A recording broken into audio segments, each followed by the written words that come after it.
Kan kalau misalnya kita ngomong tentang more open communication nih Pak, salah satu perilaku kuncinya itu adalah menyampaikan ide atau pendapat secara asertif. Nah, tapi kita pengen tahu dulu dong Pak, asertif itu apa sih Pak sebenarnya?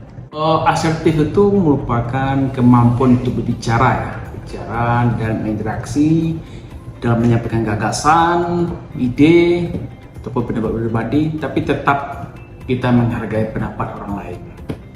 Jadi, asertif itu menunjukkan kemampuan kita untuk memahami isu yang ada, sehingga kita bisa menyampaikannya secara tegas, tapi kita juga menerima input dari tim ataupun orang lain, sehingga bisa jadi sebagai pertimbangan untuk membuat keputusan.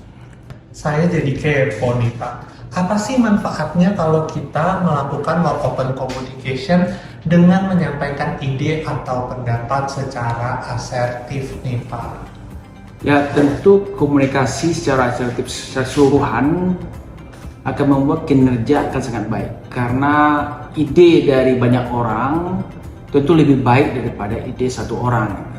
Karena satu orang tidak akan bisa melihat dari berbagai sudut, tapi kalau banyak orang dia akan melihat lebih komprehensif, sehingga hasil yang didapatkan juga akan lebih baik. Mungkin Bapak ada pengalaman terkait komunikasi secara asertif tersebut di kehidupan pekerjaan yang pernah Bapak lalui, dan gimana sih caranya kita untuk menerapkan komunikasi asertif berdasarkan pengalaman Bapak tersebut? Silakan Pak.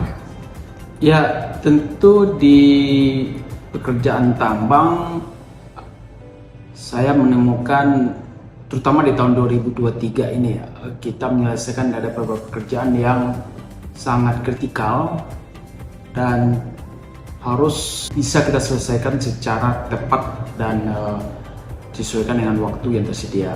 Dalam hal ini, sesuai dengan pengalaman yang saya punya, tentu saya memberikan arahan yang clear kepada tim di lapangan apa yang harus dilakukan. Dan tentu juga harus mendengarkan saran atau feedback dari teman-teman di lapangan jika yang disampaikan masih kurang tepat, atau teman-teman di lapangan bisa mengajukan usulan yang lebih tepat lagi gitu, sehingga apa yang akan kita kerjakan bisa diselesaikan secara efektif dan efisien. Ya, misal kita menyelesaikan pekerjaan lumpur di site SDJ ya, site SDJ.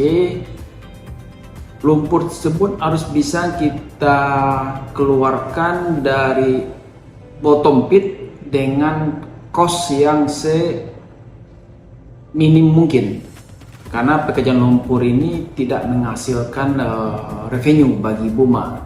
Nah, dalam hal ini teman-teman saya punya pandangan ataupun cara juga yang perlu diakomodir ya, sehingga pekerjaan memindahkan lumpur ini bisa dilakukan secara aman dengan biaya yang semurah mungkin, dan tentu tidak mengganggu proses produksi di lapangan. Kasih motivasi dong ke kita supaya lebih terbuka, bisa menyampaikan ide atau pendapat secara asertif. Silakan Pak. Oke, sesuai dengan tema 3B kita di bulan ini, Be Everyday Heroes. Berkomunikasilah lebih terbuka dengan asertif adalah langkah sederhana yang perlu kita lakukan untuk meningkatkan produktivitas kerja, sehingga kita dapat menjadi everyday heroes. Thank you.